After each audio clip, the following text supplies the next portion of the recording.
समस्त को मारे नमस्कार जय जगन्नाथ मो प्रियंका आपण मानक स्वागत करुच्ची आज क्लास रे आज आम 2025 रे पढ़ी पेपर 1 रो सीडीपी क्वेश्चन डिस्कसन करने को जाऊे।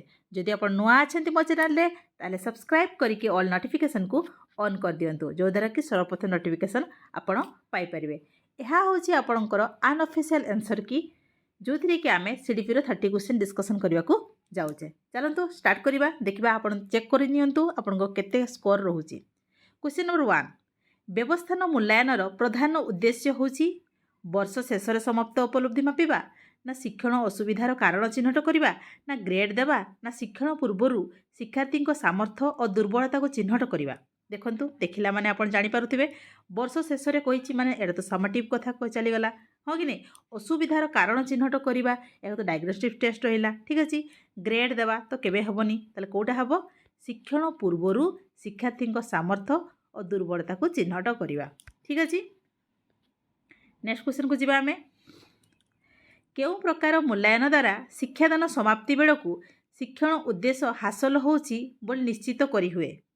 केउ प्रकार मूल्यांकन व्यवस्थान मूल्यांकन ना निदात्मक मूलक मूल्यांकन ना समाप्ति सूचक मूल्यांकन ना गठनमूलक मूल्यांकन कौन कही देखु भल भाव देखु ना जोटा कि आमर लास्ट कही एंड ऑफ द इंस्ट्रक्शन कहुई एंड ऑफ द इंस्ट्रक्शन सभा शेष कौटा हम समाप्ति सूचक मूल्यांकन ठीक अच्छे। ऑप्शन नंबर सी हूँ करेक्ट।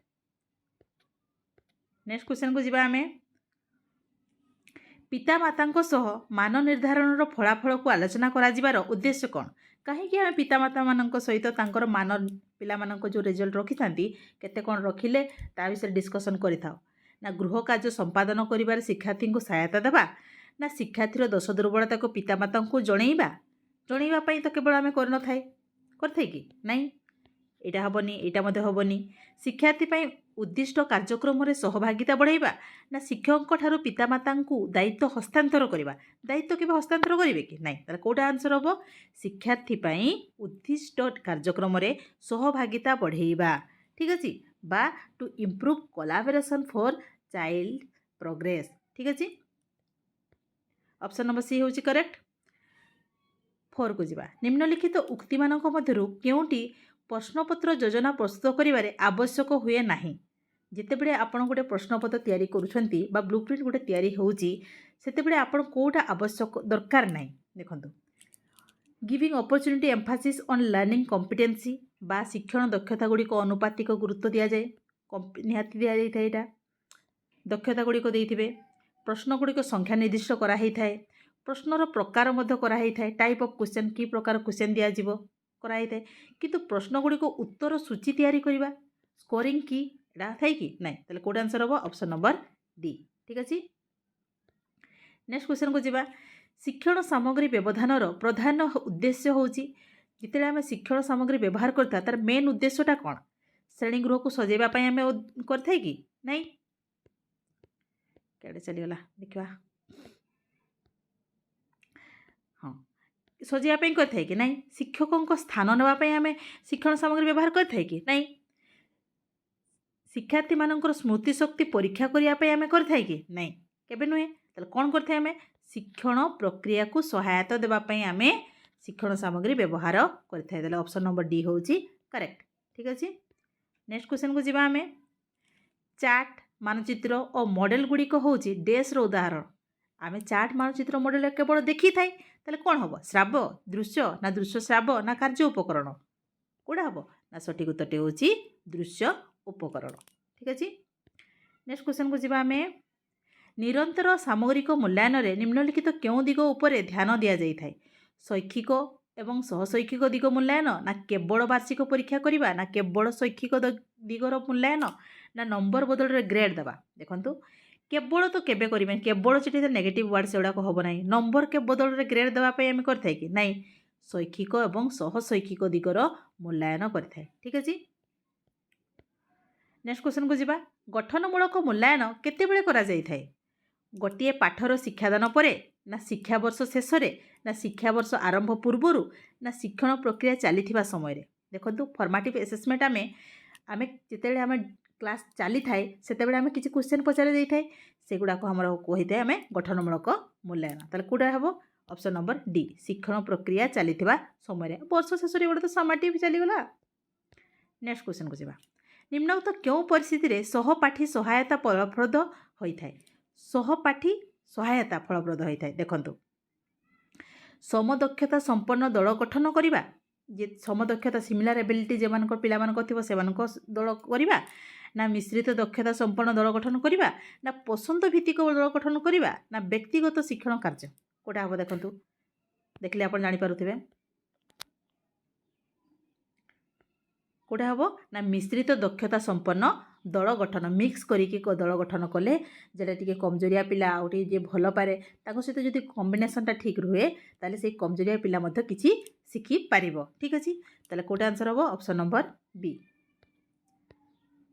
नेक्स्ट क्वेश्चन को जिबा निम्नलिखित मध्यरु केउटी को गठनमूलक मूल्यांकन भाव रे विवेचित करा जाय नाही कहिछि देखंतु कोटा नाही एकक परीक्षण प्रकल्प प्रस्तुति उपस्थापन ना शिक्षण कार्य समय शिक्षार्थी को पर्यवेक्षण करवा ना वार्षिक परीक्षा कोटा नुहे ऑब्वियसली जानि पारुथिबे वार्षिक परीक्षा तो एंड ऑफ द सेशन रे हेइथाय ताले कोटा हबो option number D.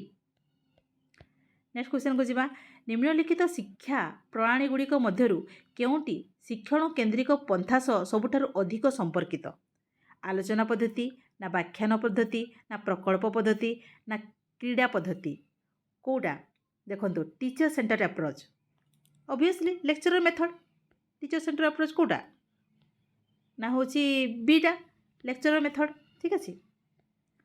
Next question को जिबा हमें शिक्षण रे व्यक्तिगत प्रभेद होबार कारण होची कौन पाई व्यक्तिगत प्रभेद देखा देता है पिला मानक मध्यरे वंशानुगुण परिवेश ना लिंगगत प्रभेद ना केवल बयसर प्रभाव ना केवल विद्यालय परिवेश प्रभाव केवल केवल कहला नेगेटिव एगुड़ाक हम नहीं ए दुटा हम नहीं तो लिंगगत ही थे कि नहीं वंशानुगुण एवं परिवेश heredity and environment option number A हूँ करेक्ट ठीक अच्छे।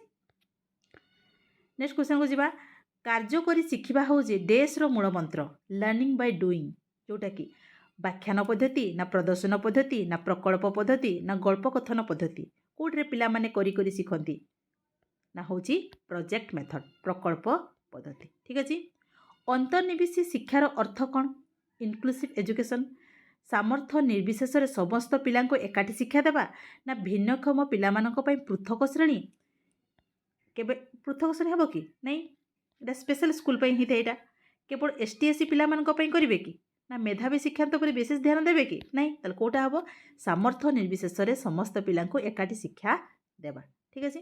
नेक्स्ट क्वेश्चन को जिबा सामाजिक संगठनवाद तत्वर प्रवक्ता किए थिले जीन पियाजे ईल थंडाइक लेव भाइगर्स्की ना जेराम ब्रुनर किए थिले ना हूँ आमर सोशल कंस्ट्रक्टिविज्म को कही ना हूँ भाइगर्स्की ऑप्शन नंबर सी हूँ करेक्ट।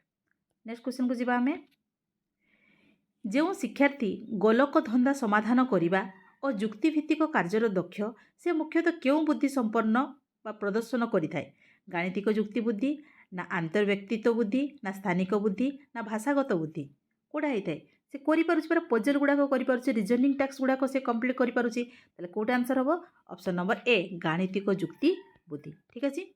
नेक्स्ट क्वेश्चन को जिबा हमें शिक्षण शिक्षादान सामग्री शिक्षार्थी को किपरि सहायता करिथाय टीएलएम टा केमती से पिला मन को करिथाय रिप्लेसिंग टीचर को रिप्लेस कर देबा केबे नुहे हम नहीं reducing attention from the teachers activity teacher कौन कर एक्टिविटी जो देखा आम अटेंशन टाक रिड्यूस कर देबा कि नहीं प्रमोटिंग मेमोराइजेशन को आम प्रमोट करवा कि नहीं इंग्लिश देखले भी आप जानीपर ताले कौटा हम making abstract concept to concrete बा अमृत धारणु नृत्य करिबारे हमको सहायता करथाय ऑप्शन नंबर ए हूँ करेक्ट ठीक अच्छे।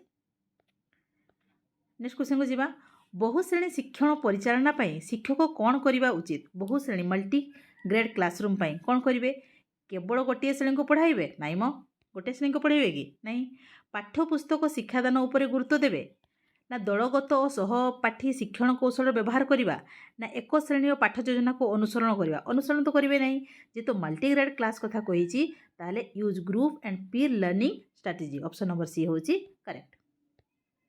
नेक्स्ट क्वेश्चन को जिबा हमें ପିଲାମାନଙ୍କର ବୃଦ୍ଧି ଓ ବିକାଶ ପ୍ରକ୍ରିୟା ଏକ ନିର୍ଦ୍ଦିଷ୍ଟ ଢାଞ୍ଚା ଅନୁସରଣ କରେ। ଗୋଟେ ନିର୍ଦ୍ଦିଷ୍ଟ ଢାଞ୍ଚାରେ ଚାଲିଥାଏ।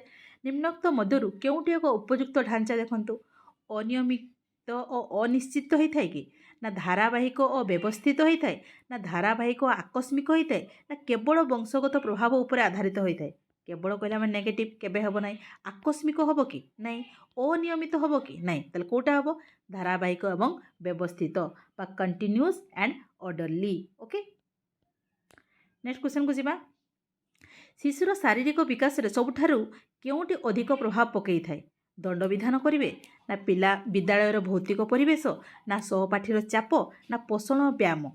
ଦେଖନ୍ତୁ ଶାରୀରିକ ବିକାଶ କଥା ସିଏ କହିଛି, କେଉଁ ଉପରେ ମୋଷ୍ଟ ଇନଫ୍ଲୁଏନ୍ସ କରିଥାଏ? ଦେଖନ୍ତୁ ନା ହେଉଛି ପୋଷଣ ଓ ବ୍ୟାୟାମ ବା ନ୍ୟୁଟ୍ରିସନ୍ ଆଣ୍ଡ ଏକ୍ସରସାଇଜ ଆବଶ୍ୟକ ହୋଇଥାଏ। ନେକ୍ସଟ କ୍ୱେଶ୍ଚନକୁ ଯିବା। କିଏ ପ୍ରଯତ୍ନ ପ୍ରମାଦ ମାଧ୍ୟମରେ ଶିକ୍ଷଣକୁ ଅନୁମୋଦନ କରିଥିଲେ? ପାଭଲଭ, ନା ସ୍କିନର, ନା ଥଣ୍ଡାଇକ୍, ନା ୱାଟସନ୍? ପ୍ରଯତ୍ନ ପ୍ରମାଦ ତତ୍ତ୍ୱର ଜନକ କିଏ? ନା ଇଏଲ୍ ଥଣ୍ଡାଇକ୍। ଅପସନ୍ ନମ୍ବର ସି ହେଉଛି କରେକ୍ଟ। ଠିକ୍ ଅଛି, ନେକ୍ସଟ କ୍ୱେଶ୍ଚନକୁ ଯିବା ଆମେ। ନିମ୍ନଲିଖିତ ମଧ୍ୟରୁ କେଉଁଟି ଶ୍ରେଣୀ ଗୃହ ଶିକ୍ଷଣକୁ ତ୍ୱରାନ୍ୱିତ କରିବାରେ ସର୍ବାଧିକ ଗୁରୁତ୍ୱ ବହନ କରିଥାଏ?